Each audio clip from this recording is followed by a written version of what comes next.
اعوذ باللہ من الشیطان الرجیم، بسم اللہ الرحمن الرحیم۔ السلام علیکم یا حجت اللہ فی ارضی۔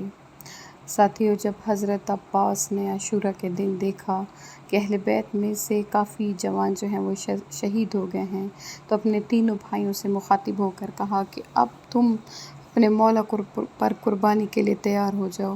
بس وہ سب حسین علیہ السلام کے سامنے آ گئے اور ہر طرف سے جو ہے جب بھی مولا پر وار ہوتا تو وہ اپنے سینے جو ہیں وہ آگے کر دیتے۔ حضرت عباس نے اپنے بھائیوں کو پہلے اسی لیے جہاد کے لیے کہا تھا کہ ایسا نہ ہو کہ حضرت عباس کی شہادت ہو جائے اور بعد میں کوئی رکاوٹ پیدا کرے۔ وہ اپنی آنکھوں کے سامنے جو ہیں وہ اپنے بھائیوں کو وفاداری کا ثبوت دیتے ہوئے دیکھنا چاہتے تھے۔ جب حضرت عباس نے امام کی تنہائی دیکھی تو عرض کیا، اے آقا، مجھے اجازت دیں کہ میں جہاد کروں۔ یہ سن کر امام مظلوم بہت روئے اور فرمایا، اے میرا بھائی، تو میری فوج کا لمبردار ہے، جب تو چلا جائے گا کبھی فوج کے لمبردار بھی جنگ کے لیے جایا کرتے ہیں۔ مولا عباس نے فرمایا، اے آقا، وہ فوج کہاں گئی جس کا میں لمبردار تھا؟ پس حضرت نے عرض کی، مولا، میرا زندگی سے دل اکتا گیا ہے، چاہتا ہے کہ میں اب جاؤں اور جا کر میں شہادت میں غوطہ زنی لگا دوں۔ امام نے فرمایا، اچھا، جا کر ان بچوں کے لیے پانی لاؤ۔ پس حضرت عباس روانہ ہوئے اور قوم اشقیاء کو نصیحت کی، پانی طلب کیا، لیکن ان بے دینوں نے پانی نہ دیا۔ جب واپس آئے اور بچوں کی العطش العطش کی آواز کانوں میں پڑی تو گھوڑے پر سوار ہوئے اور مشکیزہ جو کہ آپ کو بی بی سکینہ نے پہنایا بغل میں لے کر دریا فرات کی طرف روانہ ہوئے۔ دریا فرات پر اس وقت 40,000 سپاہی جو تھے وہ تعینات تھے۔ 4,000 سپاہی جو تھے وہ تعینات تھے۔ انہوں نے ہر طرف سے حملہ کر دیا، لیکن شیر خدا کے فرزند نے ایک ہی حملے میں سب کو منتشر کر دیا اور 80 ملائنوں کو جو ہے مار کر دریا فرات میں جا داخل ہوئے۔ چلوں میں پانی لیا اور پھر قوم اشقیاء کو دکھایا کہ میں پانی پی تو سکتا ہوں لیکن یہ وفا سے بعید ہے۔ بس جب حسین اور چھوٹے بچوں کی پیاس یاد آئی تو اس پانی کو گرایا اور مشک کو پر کیا اور دائیں کندھے پر لٹکایا اور باہر تشریف لائے دریا سے۔ دشمن دین نے جب حضرت عباس کو پانی لے کر خیموں کی طرف جاتے دیکھا تو ہر طرف سے حملہ آور ہوئے۔ حضرت ابو الفضل عباس نے پوری جان بازی سے ان کا مقابلہ کیا۔ نوفل بن ارزق ملعون نے چھپ کر دائیں شانے پر وار کیا اور دایاں بازو جو ہے وہ شہید ہو گیا۔ پس نہایت پھرتی سے آپ نے مشکیزہ بائیں کندھے میں لیا تو حکیم بن طفیل نے چھپ کر بائیں بازو پر وار کیا اور وہ بھی جدا ہو گیا۔ پس آپ نے مشک کے تسمے کو اپنے منہ میں لیا اور گھوڑے کو آپ نے ایڑی لگائی تاکہ جلد سے پانی جو ہے وہ خیام میں پہنچایا جا سکے، لیکن ایک ظالم نے مشک پر ایسا تیر مارا کہ مشک چھج گئی، پانی بہہ گیا اور پھر ایک تیر آپ کے سینہ مبارک پر لگا۔ آپ گھوڑے پر سنبھل نہ سکے۔ پس ایک شخص نے ایک گرز اٹھایا اور آپ کے سر اقدس پر وار کیا، لیکن عباس کے سر اقدس پر وار کرنے سے پہلے ہی جب مشک چھدی اس وقت عباس کی آس ٹوٹ گئی۔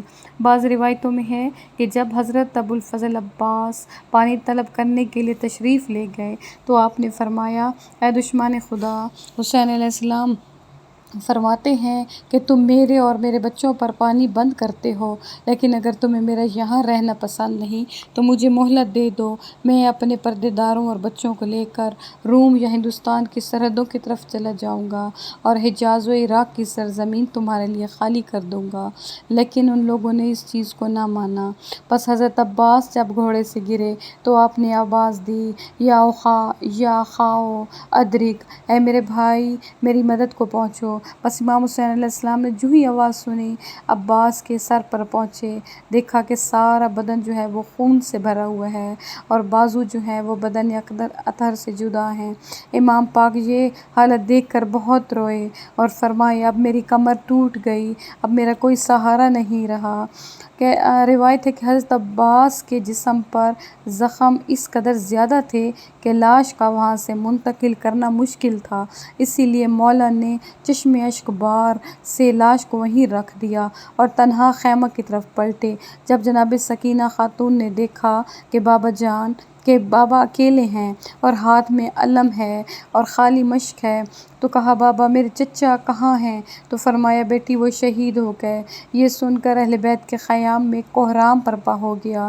جناب سکینہ خاتون جو ہیں وہ اماؤ کہتی ہوئی روتی رہیں۔ ایک روایت میں ہے کہ جب حضرت امام حسین علیہ السلام جناب عباس کی لاش پر آئے تو راستے میں فوجیں بہت زیادہ تھیں، امام کو رستہ نہ ملتا تھا۔ آپ نے جہاد شروع کیا اور میمنہ اور میسرہ پر ایک ایسے زور سے حملہ کیا کہ ساری فوجیں جو ہیں وہ تتر بتر ہو گئیں۔ اس حملے میں آپ نے 70 ملعونوں کو فی النار کیا، پھر حضرت عباس کی لاش پر پہنچے۔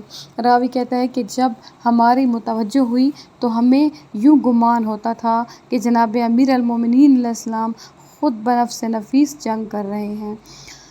حضرت امام حسین علیہ السلام لاش پر پہنچے تو حضرت عباس کے جو ہے زخموں کی حالت کچھ ایسی تھی کہ ایک شاعر نے اس کی تصویر کشی کی ہے کہ امام نے چاہا کہ عباس کو بوسہ دے دے، لیکن جسم مبارک پر زخموں سے کوئی جگہ خالی نہ تھی جس پر بوسہ دیا جائے۔ بس حضرت عباس کی شہادت کے بعد سب سے پہلے جو بی بی ام البنین نے مرثیہ کہا وہ مروی ہے کہ حضرت عباس کے دونوں شہزادوں کا ہاتھ پکڑ کر جنت البقیع میں چلی جاتی اور وہاں سارا دن جو ہے وہ گریہ میں مصروف رہتی۔ ان کا مرثیہ سننے کے لیے ارد گرد ہزاروں لوگ جمع ہو جاتے اور وہ بھی زور قطع روتے رہتے، اور بی بی ام البنین اپنے بیٹوں کے لیے نہیں بلکہ امام حسین علیہ السلام کے لیے گریہ کرتی اور فرماتی میرے 4 بیٹے مارے گئے، کاش کہ میرا آقا حسین بچ جاتا۔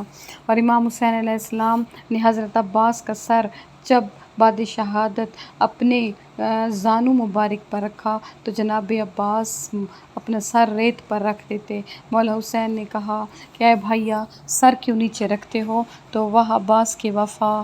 مولا عباس نے کہا آقا ابھی کچھ دیر بعد آپ کو شہید کیا جائے گا، صبح سے شام تک آپ شہیدوں کے لاشیں اپنے زانو پر رکھ رہے ہیں، لیکن جب آپ کی شہادت ہوگی تو آپ کے لاشیں کو کوئی اپنے زانو پر رکھنے والا نہیں ہوگا۔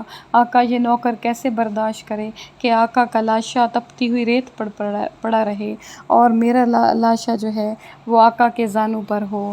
بس جناب زینب نے جب خبر سنی کہ جناب عباس شہید ہو گئے ہیں تو آپ نے ساری بیویوں کو اکٹھا کیا اور آپ نے ایک بین کیا وا حجابا، ہائے او میرا پردہ۔ اس کے بعد آپ نے بیویوں کو کہا کہ آج سے میں تمہاری پردوں کی ضامن نہیں رہی، میں جس کی ضمانت پر آئی تھی اور تمہارے پردوں کی ضامن بنی تھی وہ اب نہیں رہا۔ یہی وجہ ہے کہ حضرت عباس کے روضے میں لکھا ہے السلام علیکہ یا حجاب الزینب، اے سلام ہو آپ پر اے زینب کا پردہ۔